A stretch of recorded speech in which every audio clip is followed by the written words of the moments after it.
And she's going to present on standards supporting resilient, intelligent infrastructure systems. Sisi, please.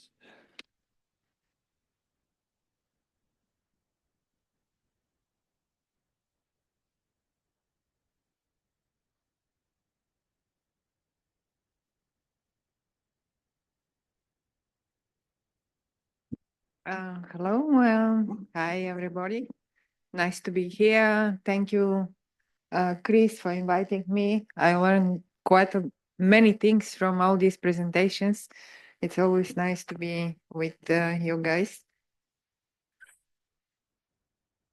Okay, so I'm professor at the University of New South Wales here in Sydney. We have a small group there, research group on 3D modeling. And we are dealing only with 3 dimensions. So everything what is going on here, and I'm going to say it's about related to standards that give 3D representations of our environment. So next slide. Let's see how we are going with this next slide. Doesn't work. Or it's from here. No, I cannot do anything from here.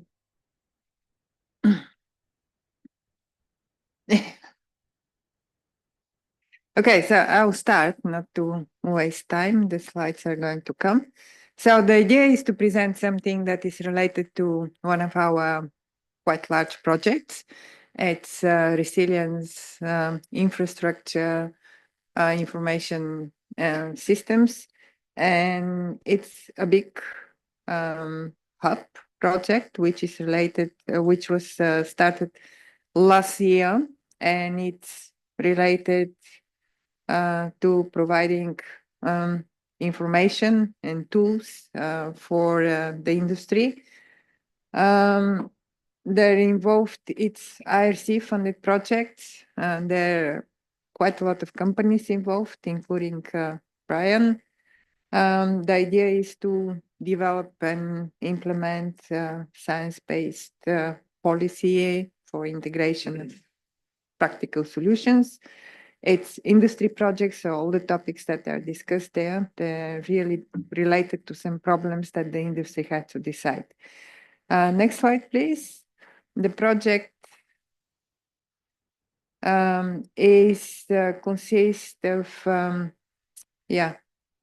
all kind of aims. It's a really kind of big project, something like 12 millions.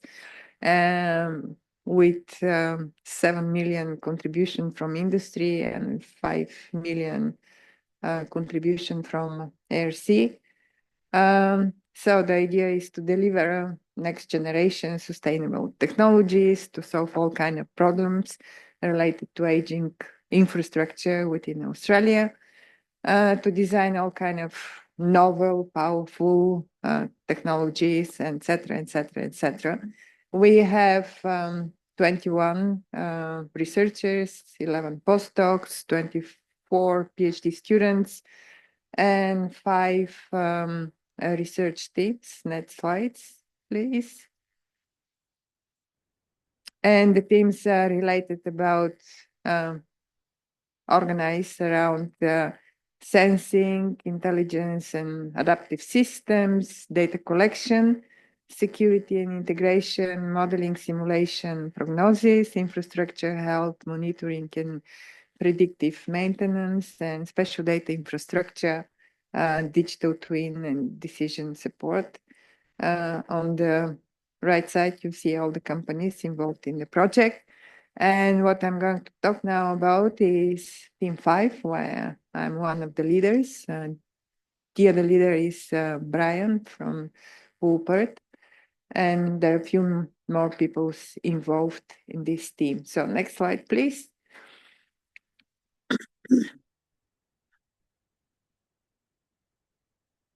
Okay, so the theme is about specifically digital twin. And everybody knows by now the concept of digital twin. It's something very nice. Everybody embrace it. But it is also something very complex when it comes to the reality. What exactly is the digital twin for our environment is, there's no clear idea yet and clear definition. At the beginning, we considered everything that looks like 3D, realistic or not realistic digital twin. Now everybody realized that this is not the reality anymore. It's much more complex. It relates not only to the geometric model, but also to having some kind of analytics on top of it, simulation prognosis, linking to the real world, establishing physical models. Okay, so, but before you build the digital twin, the point is to integrate data to be able to create the geometric model or geographic model. And all this relates to the searching, integration, and visualization of data. And when we come to the data and how to get them together, we come to the standards. Within this project, depending on what kind of data are used in the different teams, we also are going to use different standards. But what we are trying to clarify is what kind of vocabularies are going to be used, semantic or ontology, which geometry or resolution and representations are appropriate for the different topics and themes within the project, and yeah, what kind of accuracy and attributes. Many of the approaches for integration of data and the data models, we are going, of course, to somehow adapt by ourselves because this is also a research project. And the idea is to develop quite a lot of these APIs to be able to extract and update data. Next slide, please.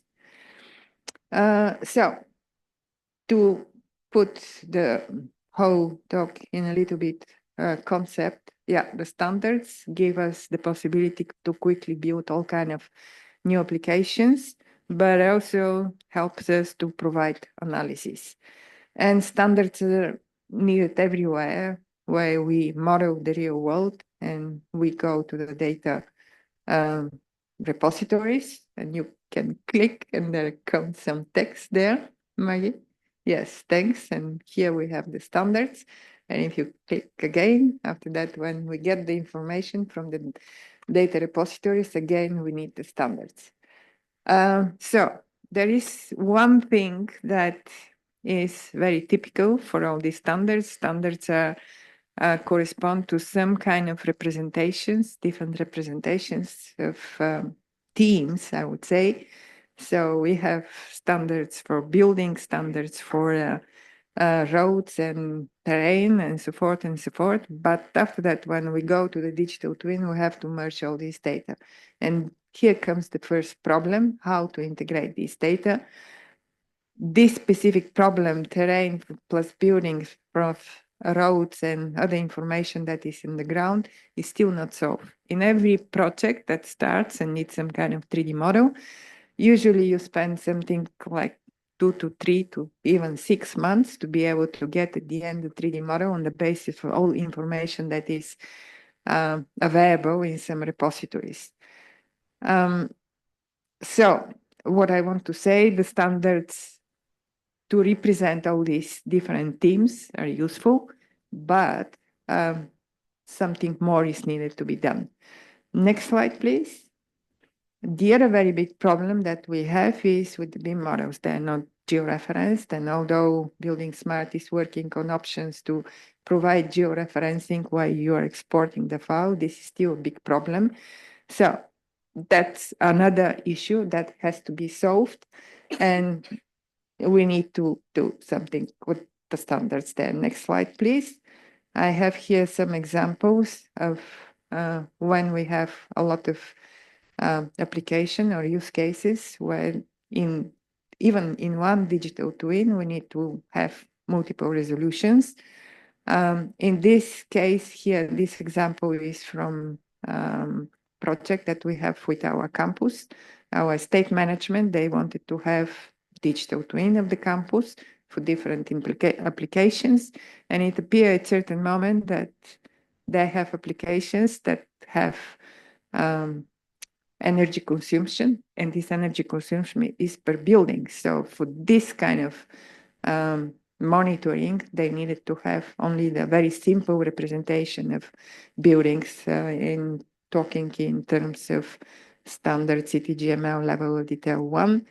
And after that, they installed building sensors within most of the buildings for monitoring the air quality. And in this case, it appeared that we need to have the BIM models with the rooms within the building. So having these standards for a specific team somehow doesn't work very well when you come to 3D data, and therefore for 3D data, this kind of standards like CTGML, IFC, or something more that suppose might come later are much more appropriate because you can extract the information that you need. So next slide, please. Here is a short, just to illustrate. If you click, this is supposed to be video, Maggie. This was another project where, again, the same problem came with integration of data. We have something like 12 data sets obtained from New South Wales Special Services, from the council in Liverpool, from Geodata, Geoscape, and also some data from Orin. And all this had to be integrated in a 3D model. So again, the same problem that I was talking before. Because there was not a 3D model maintained, integrating all these different features in the model, we had to spend something like 4 months to merge the data, integrate them, and finally store them in CTGML. It was, even at this moment, we are using 3D CTDB. And the project was about computation shadows, trying to estimate which areas are always in the sun to be able to take some measures in terms of high temperatures, and also to monitor where the people are walking, whether they select the shadowed areas. We didn't have the trees, so it looks very kind of empty. But my point here is, again, that to be able to work with 3D data, you need to have 3D standards. Next slide.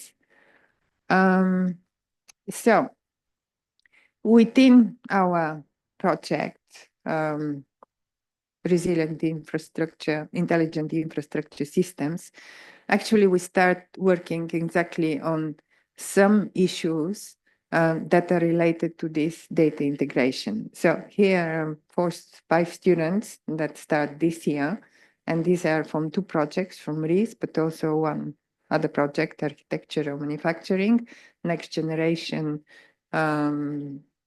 tools for architectural manufacturing.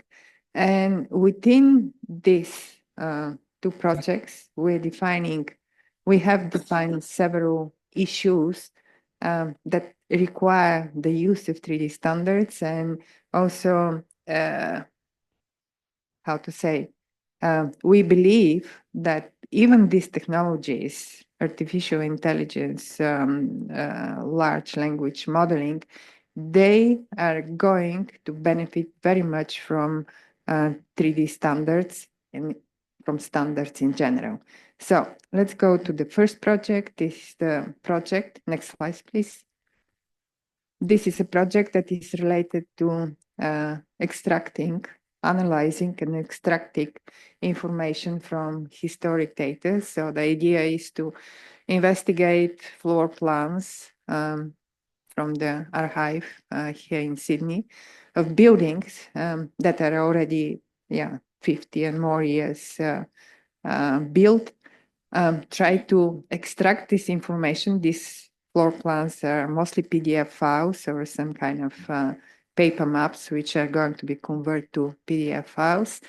Try to extract information and create a 3D model. So for this 3D model, we are going to use, again, a 3D standard IFC, and analyzing the information that is on the maps, trying to read what is the material that has been used for these all buildings, and try to analyze whether this material, what is the effect of this material on the sustainability of the building and compare how it has been designed many years ago and what is happening now. So artificial intelligence, 3D models, basically RFC in this case. The next slide, please. Another project. Yeah, and game got stuck.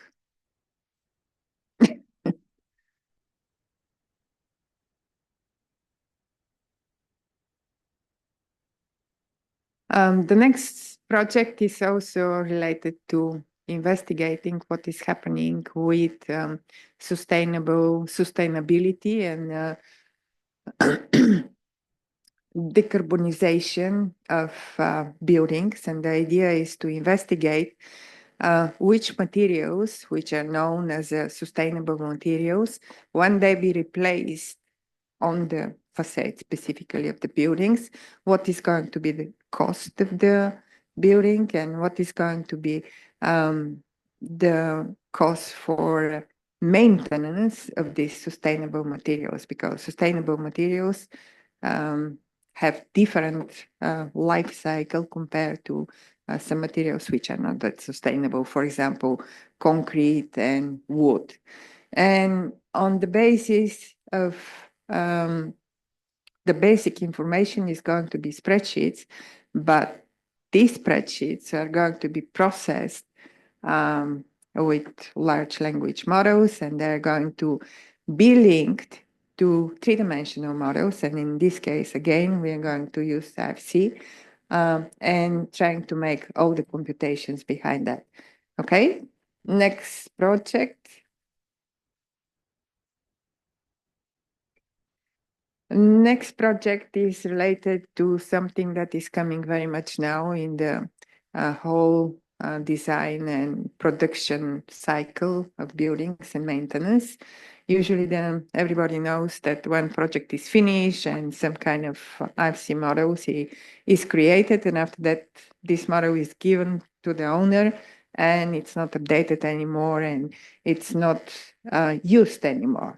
So with this project, we are trying to build a platform which covers the whole process. So you start from design, doesn't matter what kind of software is used, whether it's SketchUp or Rhino.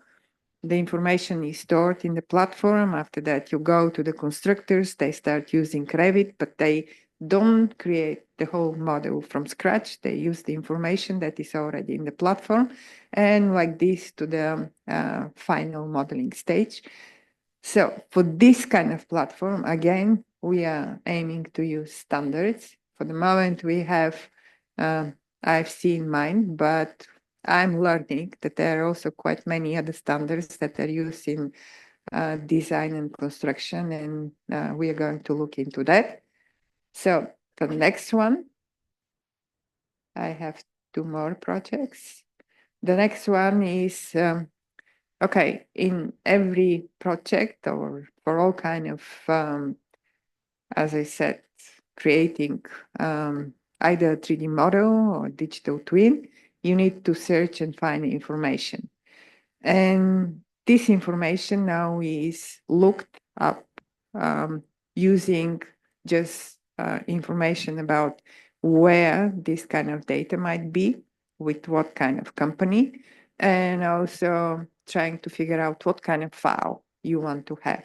So here with this research, we want to provide some kind of natural tool for searching information using natural language. So you, for example, write that you want to find some buildings which are level of detail 1, and you have to find also some other buildings that are BIM models, and you want to integrate everything in one model. So for this, again, we're going to use large language models, and the student is going to concentrate at this moment. He is going to start with CityGML, IFC, Land Administration Domain Model, Indoor GML, and this suite of Anslick with Teams. And after that, we'll see how we'll go. Yeah. And the last one is for maintenance. And within this maintenance, again, we are having something very important. We have all kind of specifications for maintenance. We have the models of the tunnel in this case, and we want to link this information again using search or LLM to extract what has to be maintained, and after that link it to the model and guide the inspector directly within the real world to understand what has to be changed. Okay, and the conclusions. So, in general, I want to say that in this RIIS project, we are trying to provide, develop, and specifically in this team on digital twins, to develop a new tools that allow to search for information using common language, and using this common language also to allow to integrate data from different sources. And here I have in mind not only geographical data sets, but also textual data sets as regulations, as all kind of permissions and legal documents. Okay, and the final thing that I want to mention is that we are concentrating in this group very much on geospatial standards, but when we are going to in the real applications, especially in cities, we very much face the construction and the standards that are in the construction. And actually yesterday I gave a presentation at the Asset Management Institute. They're working also towards interoperability with open standards. And I have a big project here in Australia, Mimosa. And I am planning to collaborate with you. But for everybody, if you have some kind of projects that you have to work with constructors, probably you also have to look into their standards and their initiatives, open initiatives. Okay. Okay, thank you very much. Yeah, very, very, very technical projects there, but really interesting. But they also have that geospatial theme, because you can't have buildings without some sort of geospatial aspect to it. Does anybody have any questions for Sisi at all? No? Okay. Thanks very much indeed.